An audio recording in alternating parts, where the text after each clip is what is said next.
Bak sebuah kota, Kakaban Mall memberikan panorama riuhnya dunia bawah laut Kakaban.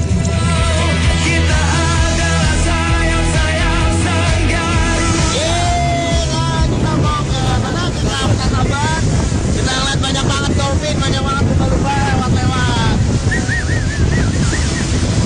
Lompat-lompat dia lucu banget.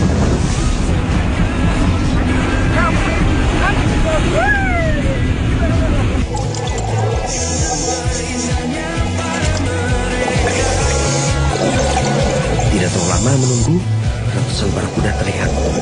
Mereka bergerombol melawan arus.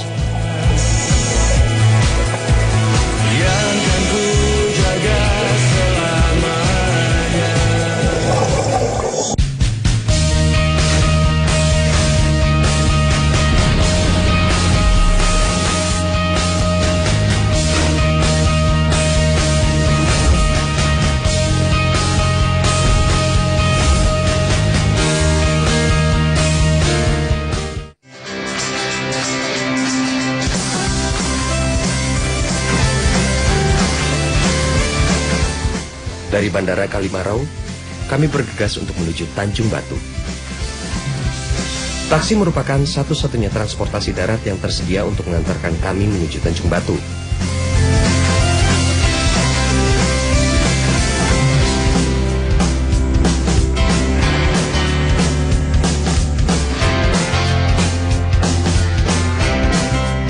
Setelah 2 jam perjalanan, sampai juga kami di Tanjung Batu. Sudah tiba di Tanjung Batu. Kita siap menyeberang menuju Derawan. Kita mau naik speedboat.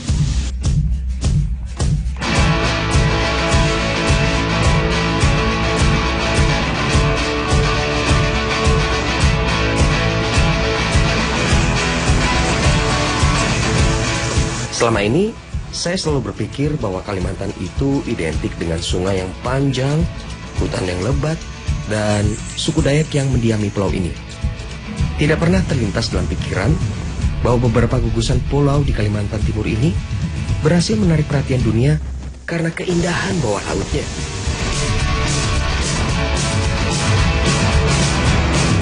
Sebuah pulau kecil nampak di kejauhan. Akhirnya, tiba juga kami di Derawan.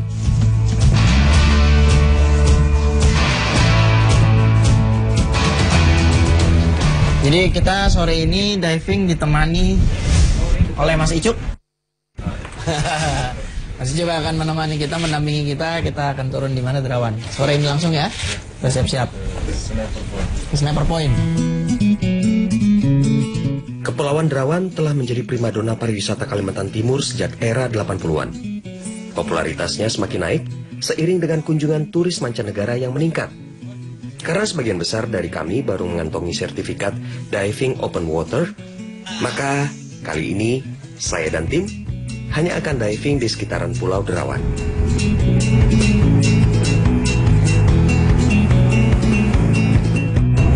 Ini namanya Sniper Point. Untuk dasarnya itu slope liriknya. Maksimum kedalaman kita di 20 meter, tapi ada sebagian ya yang baru open water, baru ada yang 5-10 meternya. Bottom time-nya 50 menit. Arah kita ke sana. Dangkalnya ada di sebelah kanan. Apa? Dangkal. Kalau kita mulai penyelaman pertama kita berdua masing-masing. Berdua mulai. Selesai. Ayo Mas. Harus hari Keliling Indonesia. Terus, teman-teman.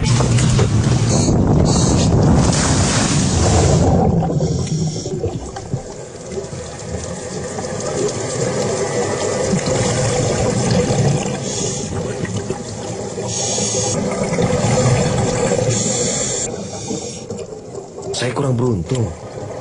Matahari yang semakin condong ke barat membuat jarak pandang sore ini tidak terlalu bagus.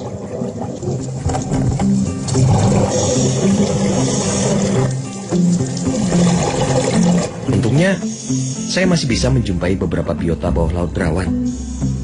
Tidak semua kondisi terumbu karang dalam keadaan baik. Beberapa cenderung rusak akibat limbah rumah tangga.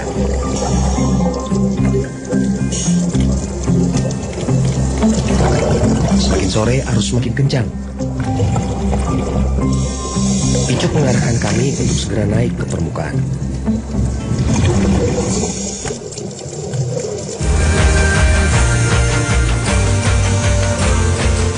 Cukup untuk hari ini. Besok, saya akan melanjutkan petualangan di Kepulauan Derawan, mengungkap sisi lain dari gugusan pulau di ujung timur Kalimantan ini.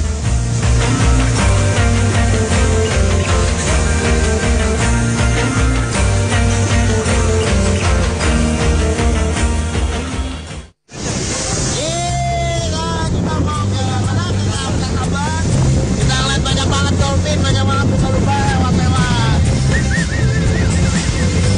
Lompat-lompat di atas banget.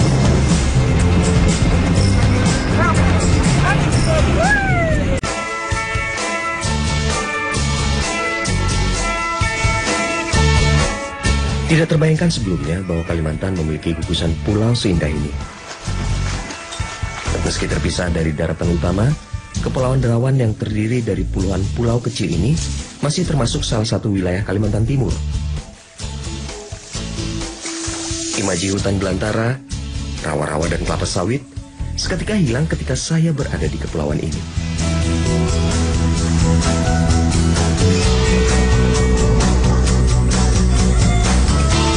Penduduk setempat pun sudah sadar betul akan potensi alam yang mereka miliki.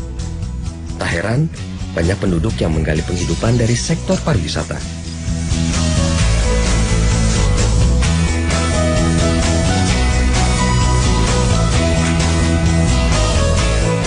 Siang ini saya bertemu dengan Sergei, seorang pria berkebangsaan Prancis yang sejak 24 tahun lalu menghabiskan tiap liburannya ke Derawan. Awalnya, Sergei yang berada di Samarinda berencana menuju Sabah, Malaysia. Tapi seseorang pelayan hotel tempat ia menginap mengajaknya untuk menyambangi sebuah pulau anta berantah yang belum pernah ia dengar sebelumnya.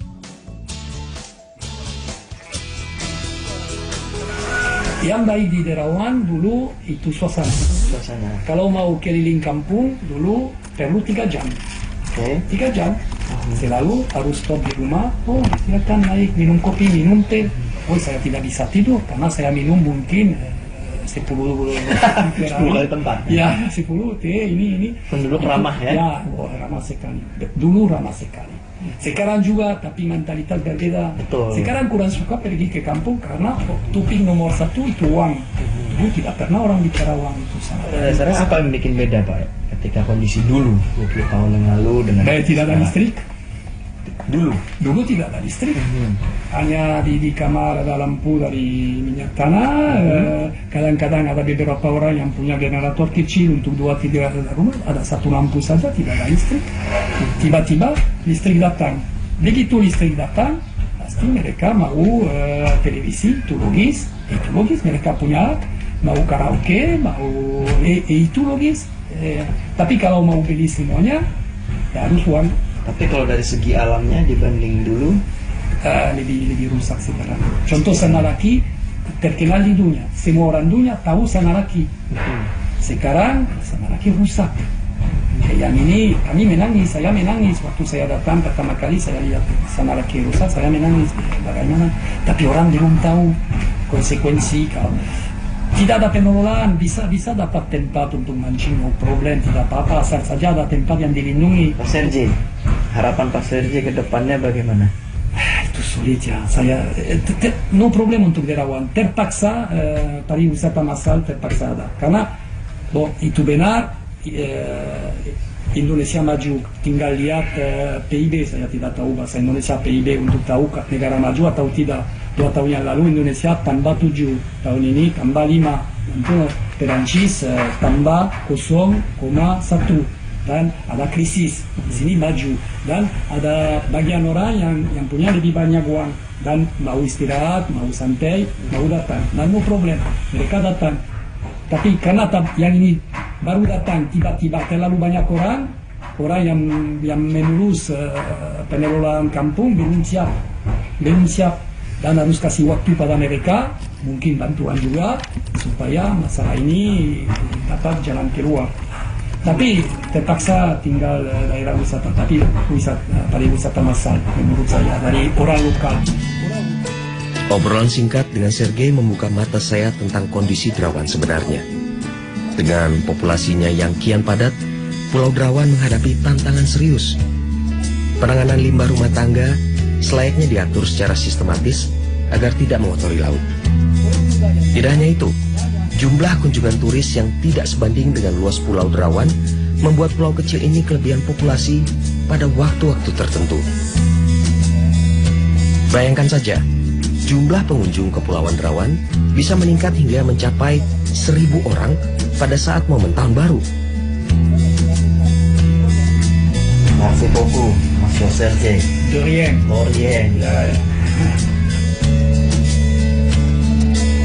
Meski demikian, Derawan hingga kini tetap menjadi salah satu tujuan utama para penghobi selam. Tidak hanya dari Indonesia, tapi juga mancanegara.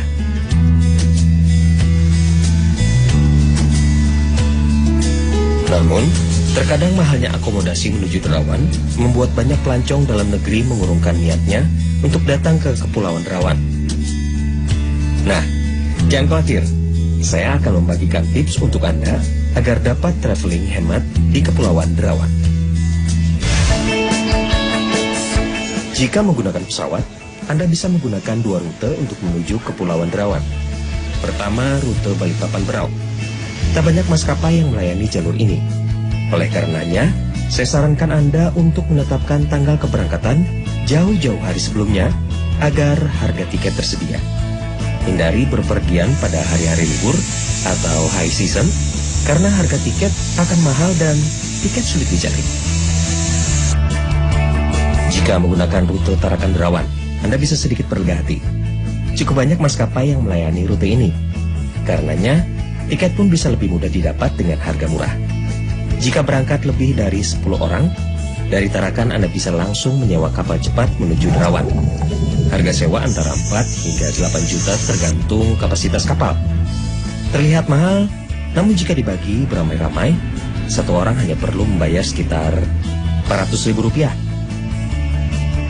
Kalau Anda menuju Derawan kurang dari 5 orang, Anda bisa menyeberang dulu ke Tanjung Selor untuk selanjutnya menyewa kendaraan menuju Tanjung Batu. Untuk kemudian menuju Derawan menggunakan kapal. Sementara untuk jalur Balikpapan Berau, kendati harga tiket pesawat lebih mahal, tapi Anda bisa langsung melanjutkan perjalanan menuju Pelabuhan Batu dengan menggunakan taksi atau mobil travel. Jangan segan untuk menawar taksi atau mobil rental yang akan mengantar Anda ke Pelabuhan Tanjung Batu. Biasanya, satu mobil akan dikenai biaya Rp400.000. Tapi jika Anda pandai menawar, bisa turun setengahnya. Itu pun belum dibagi dengan berapa orang yang akan naik di mobil tersebut. Dari Tanjung Batu, Anda tinggal menyeberang menggunakan perahu-perahu penyeberangan. Mau lebih hemat lagi? Carilah kapal kecil yang biasa digunakan penduduk lokal untuk hilir mudik menuju Derawan. Harga tentunya akan lebih murah daripada Anda menyewa boat sendiri. Namun, saya harus mengingatkan Anda untuk mewaspadai cuaca. Perahu kecil tentulah tidak tangguh menghadapi gelombang tinggi. Jika sudah sampai di Derawan, tentukan kegiatan apa yang ingin Anda lakukan. Karena tempat yang Anda kunjungi juga berpengaruh pada budget yang akan Anda keluarkan.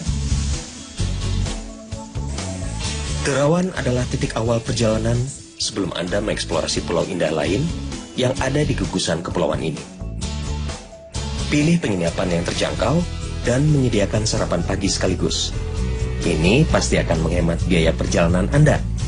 Harga penginapan di Derawan bervariasi, mulai dari Rp200.000 hingga Rp1 juta.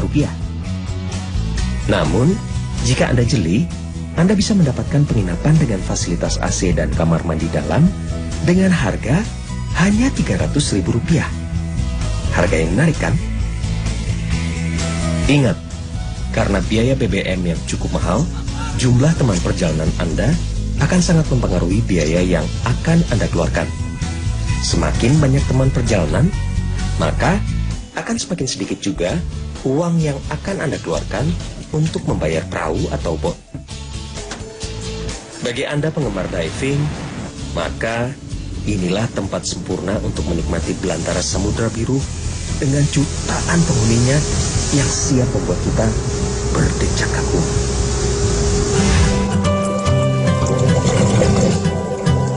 Dr. Gordon Wallace dari Museum Tropis Queensland, Australia, sempat meneliti keberagaman biota laut Derawan. Ia dapat menjumpai lebih dari 50 jenis hewan laut dalam satu terumbu karang. Tak heran jika kini Derawan masuk 5 besar tujuan menyelam bertaraf internasional.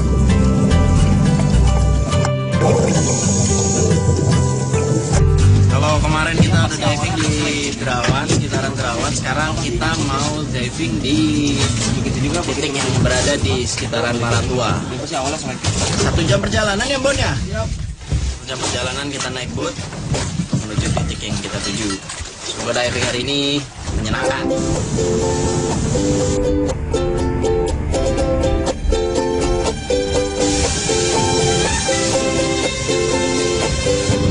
Walaupun cuaca tidak terlalu cerah, kami tetap menuju Maratua. Di tengah-tengah perjalanan, saya dikagetkan oleh tamu-tamu istimewa, penghuni Samudra Nusantara yang selalu berpindah-pindah.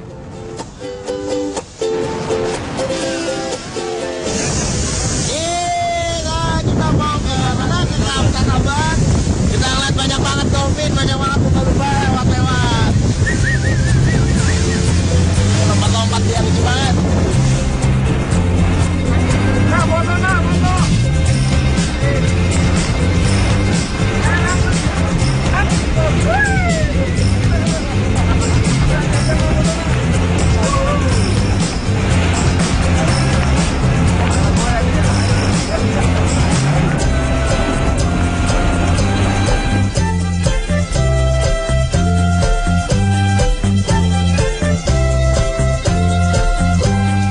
Tiba juga kami di dekat Pulau Maratua. Salah satu spot menyelamnya dikenal dengan nama Turtle Point. Cuaca hujan dan arus yang cukup kuat membuat saya harus ekstra hati-hati.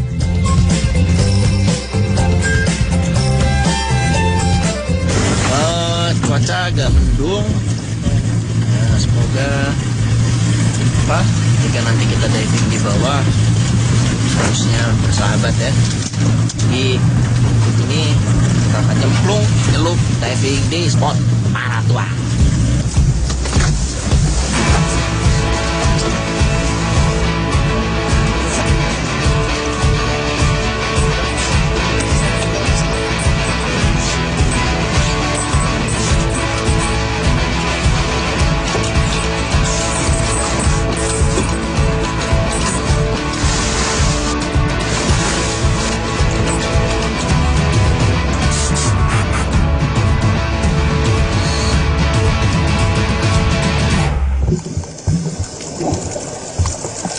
Barusan Pak Hari sudah mengkonfirmasi kita, katanya ada penyu yang sedang bertelur. Ayo, tapi penyu itu harus hati-hati karena penyu takut sama namanya cahaya. Jadi kita harus benar-benar ngendap-ngendap. Yuk.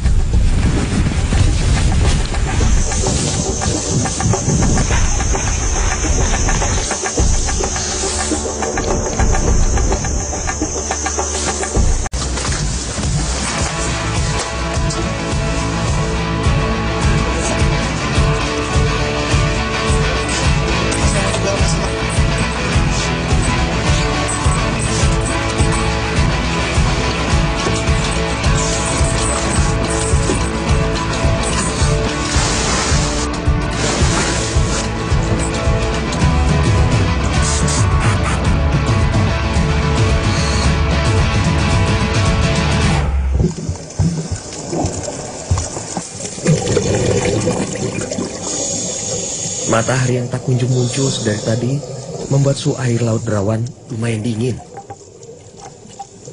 Tapi dinginnya air laut tak terasa lagi ketika saya melihat belasan pengarung samudra bersembunyi di antara terumbu karang.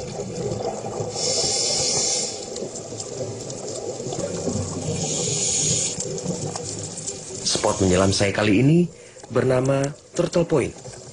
Sesuai namanya, spot selam ini sering disinggahi berbagai jenis penyu.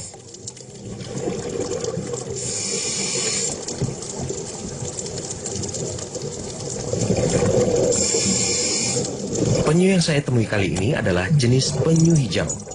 Salah satu jenis penyu yang menjadikan Kepulauan Derawan sebagai habitat alaminya.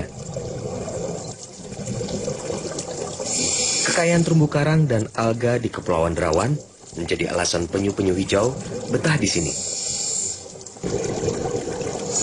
Tidak hanya mencari makan, penyu-penyu hijau ini juga melakukan perkawinan dan bertelur di kawasan Kepulauan Derawan.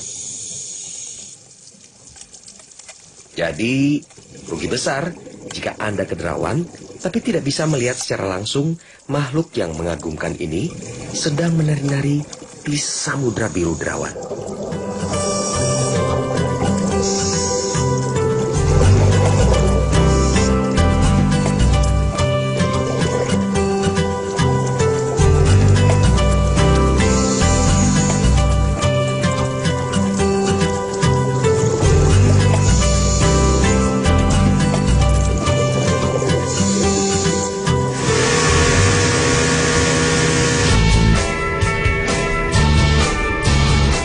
Dari Turtle Point di Maratua, saya menuju sebuah pulau kecil tempat belasan penyu hijau bertelur setiap malamnya.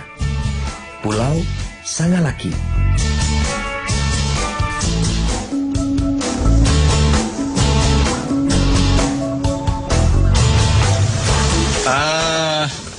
Makan siang dulu di Sangalaki, sang lelaki. Wapi! Wah, airnya anget. Siapa nih baru pipis? Pulau Sangalaki tidak terlalu besar. Luasnya hanya sekitar 16 hektar saja. Pulau ini bak terisolasi jauh dari peradaban. Beberapa rumah dibangun sebagai hunian para penjaga Sangalaki dari Balai Konservasi Sumber Daya Alam Berau.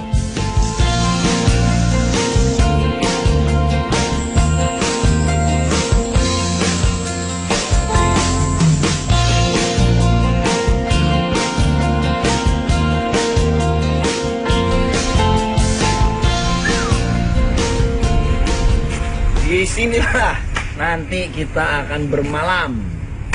Dan sekarang masih pukul 5 sore. Jadi saya masih punya waktu kira-kira 5 jam. Kenapa? Karena kita baru akan memulai aktivitas nanti malam jam 10. 5 jam bisa saya pergunakan untuk berwoles-woles ria. Nyantai-nyantai dulu ah.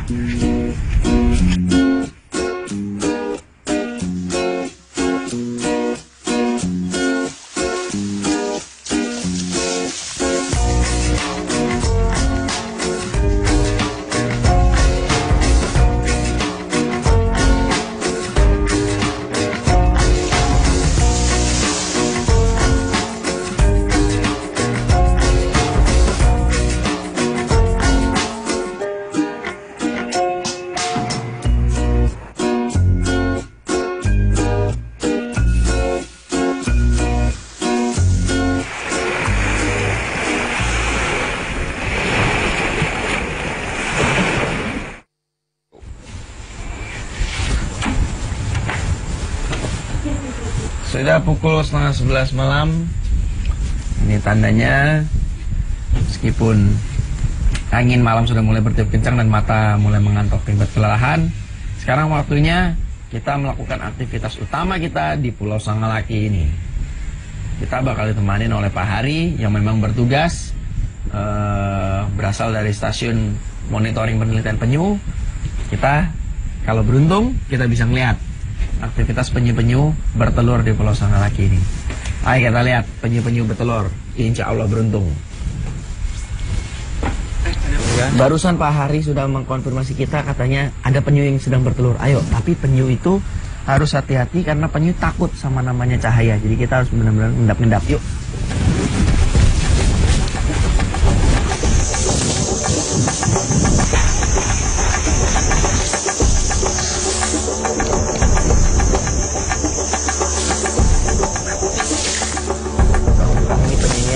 Apa nih maksudnya Pak? Ngapain? Ini kita lihat sekarang adalah jenis penyu hijau Seloniamidas ya. Dia sekarang sedang, kalau istilah kita namanya sudah bertelur ya. Oke. Nah, sudah menutup, nama istilah kita sudah mandi-mandi. Mandi. Artinya mandi nutup telurnya. Mungkin dari jarak dia sekarang itu kurang lebih 1,5 meter. Mungkin di daerah sini telurnya. Telur sudah ditutup tuh. Nah, yang sudah tutup. Dia mungkin daerah sini. Oke. Nah, biasanya itu di kala malam penyu-penyu ini bertelur, Pak? Atau bagaimana? Ya, pokoknya dikala sudah gelap. Oh, kenapa dia doyan gelap-gelapan, Pak? Karena banyak predatornya. Kami terus berjalan menembus heningnya malam, berharap dapat melihat penyu hijau yang sedang bertelur di pantai Sangalaki. Beberapa jejak penyu terlihat jelas menuju daratan untuk bertelur, tinggal kami yang harus jeli menangkap keberadaan penyu tersebut.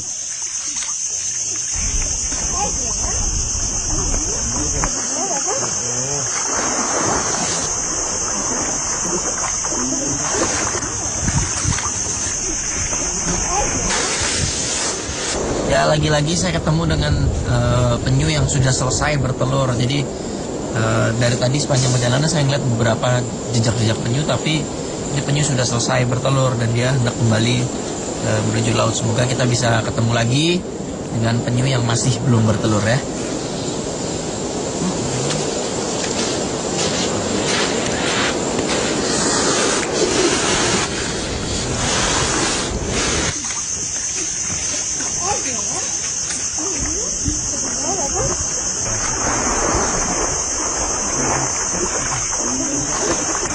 Akhirnya, saya menemukan seekor penyu yang masih bertelur. Proses bertelur ini bisa memakan waktu setidaknya 60 menit. Dimulai dengan menggali pasir, bertelur, dan menutup kembali lubang telur. Setelah menutup lubang telurnya, penyu ini akan kembali ke laut. Dengan energi yang tersisa, induk penyu ini berusaha menggerakkan badan besarnya. Sebuah proses yang menguras tenaga bagi penyu. Telur penyu hijau dapat mencapai 100 butir setiap kali bertelur. Meski bertelur dalam jumlah banyak, namun telur ini sangat rawan untuk dijarah predator. Tidak hanya biawak yang mengincar telur-telur ini sebagai kudapan favorit, manusia juga menjadi penjara utama telur penyu. Nilai ekonomis yang cukup tinggi menjadikan pemburu telur penyu tidak pernah berhenti beroperasi. Padahal, dari 100 butir telur penyu yang berhasil menetas, hanya belasan tukik, begitu anak penyu biasa disebut, yang bisa selamat dan tumbuh dewasa.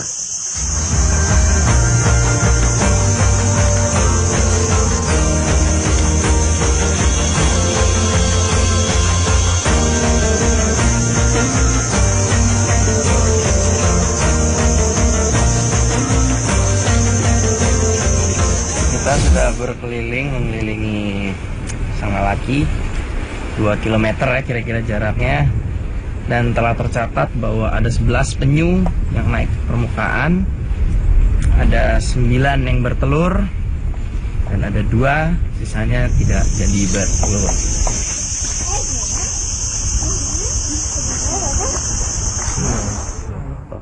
Sore keliling Indonesia, kita juga ini tim yang multinasional.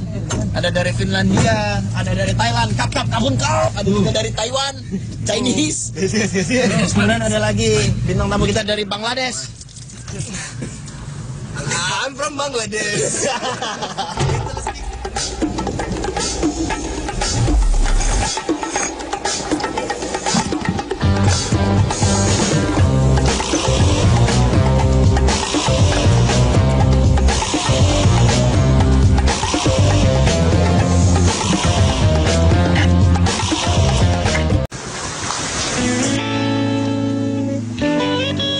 Pagi ini, saya dan tim 100 Hari Keliling Indonesia akan kembali menyelam.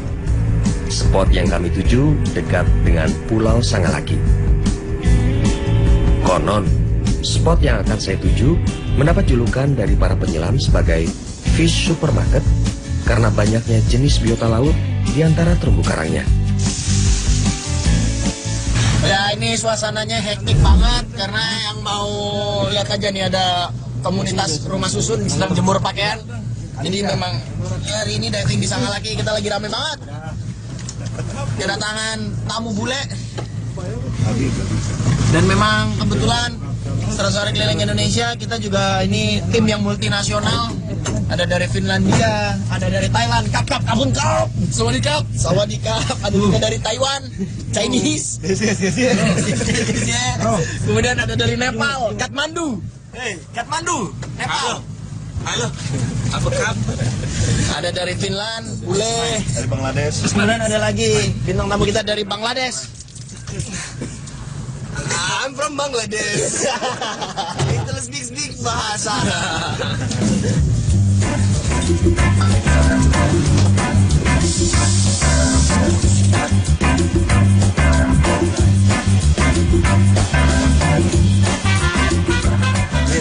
Oke, selamat datang di Sangalaki ya.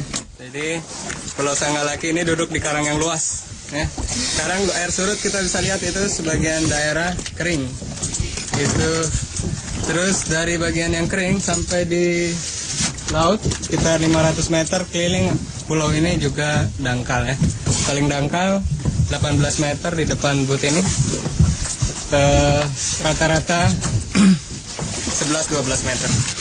Jadi pasir putih, terus hat koralnya, koral blocks-nya duduk di atas pasir. Sekarang ini air mulai pasang ya. Jadi kita ada arus nanti dari utara ke selatan. Kita divingnya di sebelah barat pulau ini, Pulau Sangalaki. Kita drift dive aja, ikut arus.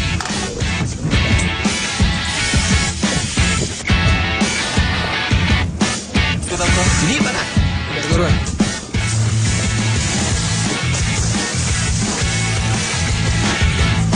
Bismillah. Clear.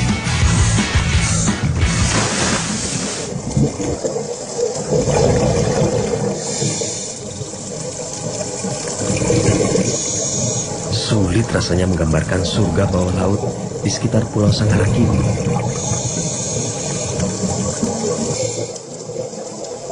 Berbagai jenis ikan tampak ketika saya menyusuri gugusan terumbu karang ini.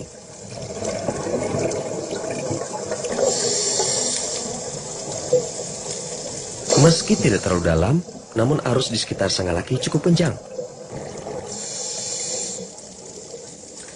Apalagi ketika waktu pasang surut air seperti ini.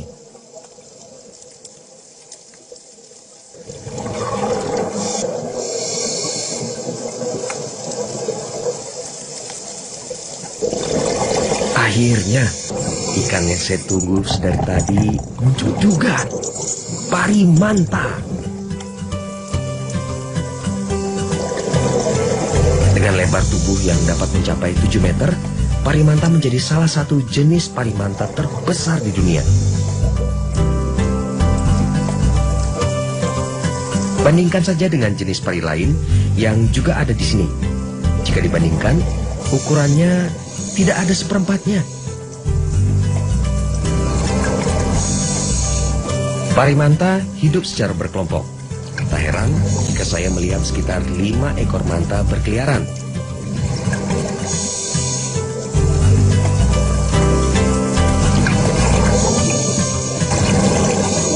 Melihat parimanta mengempakkan sirip dadanya membuat saya hanya bisa terpesona menikmati setiap gerakannya.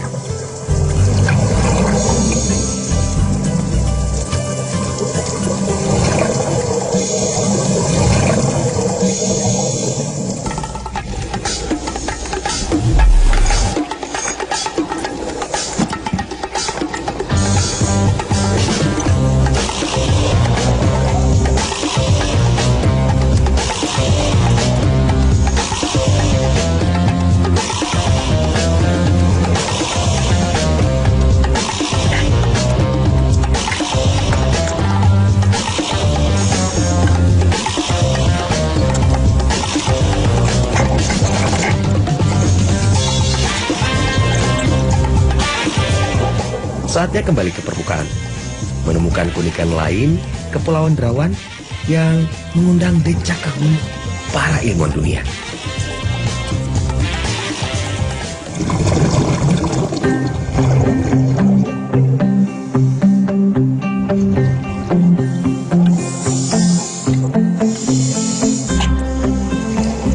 Bak sebuah kota, Kakaban Wall memberikan panorama riuhnya dunia bawah laut Kakaban. Tidak terlalu lama menunggu, ratusan barakuda terlihat. Mereka bergerombol melawan arus.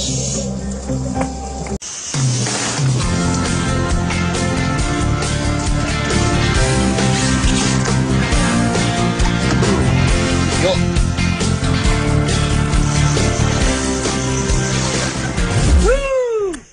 Kakaban, Indonesia. Danau yang ada di Kakaban ini termasuk danau prasejarah yang terbentuk sekitar 21.000 tahun yang lalu. Danau ini merupakan kumpulan air laut yang terperangkap ribuan tahun. Akibat perubahan lingkungan dan evolusi yang cukup lama, air danau ini kemudian menjadi tawar dibandingkan dengan air laut sekitarnya. Evolusi habitat tersebut juga berdampak pada biota air yang ada di dalam Danau Kakaban. Danau di tengah lautan ini didiami oleh ikan dan jenis ubur-ubur yang tidak menyengat.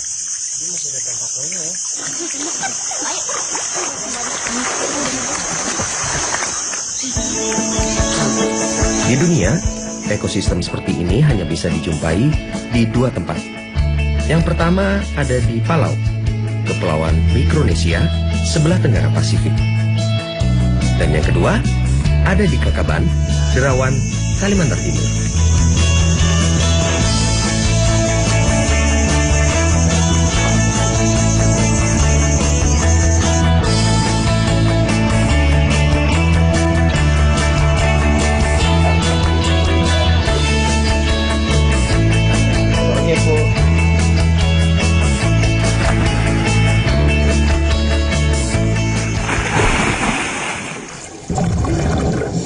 Meski air Danau Kakaban tidak terlalu jernih, saya bisa melihat dengan jelas ratusan ubur-ubur yang ada di dasar danau.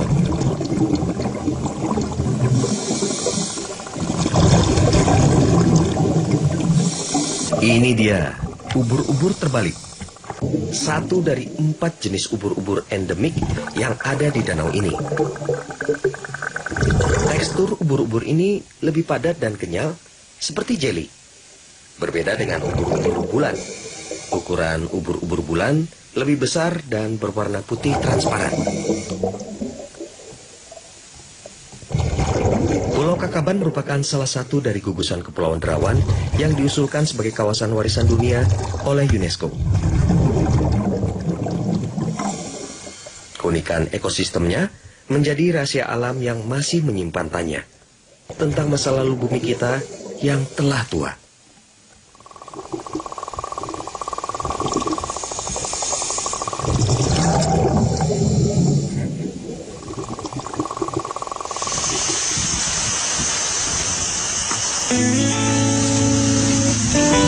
Meninggalkan Pulau Kakaban, saya dan tim menuju spot menyelam terakhir kami di Kepulauan Derawan, Kakaban Wall.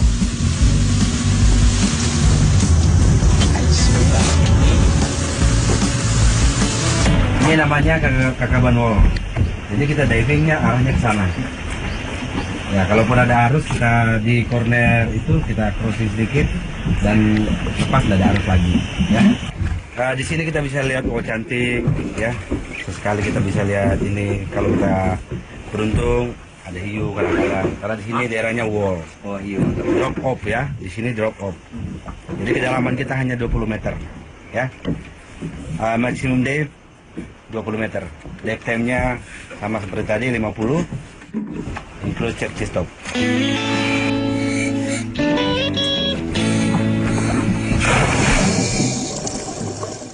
Inilah dinding Kakaban, atau lebih dikenal dengan Kakaban Wall.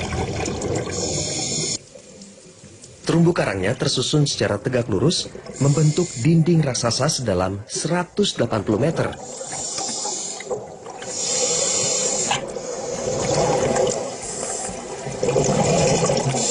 Bak sebuah kota, Kakaban Wall memberikan panorama riuhnya dunia bawah laut Kakaban.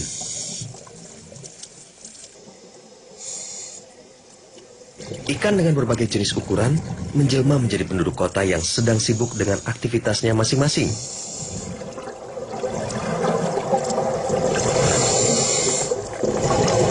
Kipas laut laut dan jenis terumbu karang lainnya juga tersebar di Semajang Kakabanwol, menjadi rumah yang nyaman bagi penghuni mungilnya.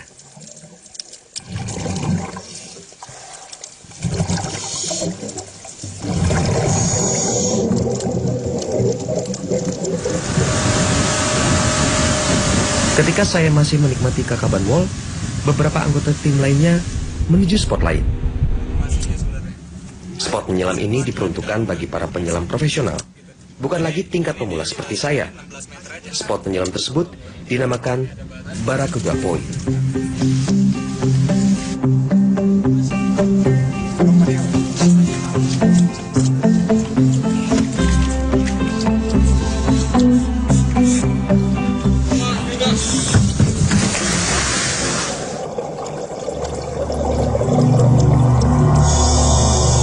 Masuk ke dalam, Yudi dan Popo harus langsung menembus kedalaman 25 meter.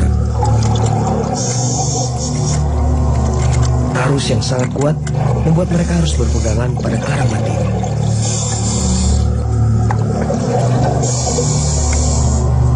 Lihat saja rambut Popo diterpa arus kencang. Bahkan gelembung tangki oksigen semuanya tidak tegak lurus ke atas, melainkan mengikuti arus yang begitu kuat.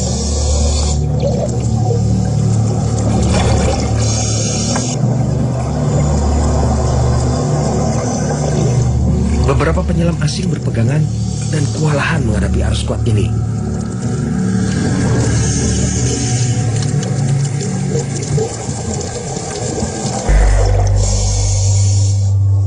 Tidak terlalu lama menunggu, ratusan barakuda terlihat.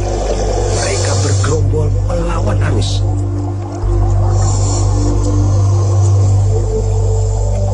Barakuda tergolong ikan agresif. Ia dapat menyerang penyelam jika tidak tergabung dalam kelompoknya. Namun, jika berada dalam kelompoknya seperti ini, barakuda cenderung tenang.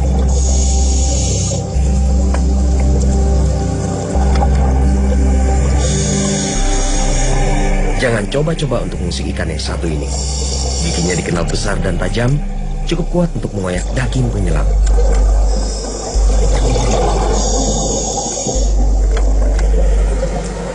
Tidak hanya di laut, kita bisa menemui barakuda. Ikan ini juga dapat ditemui di muara sungai yang besar. Kemampuan adaptasinya yang baik membuat ikan ini bisa hidup di air tawar maupun laut.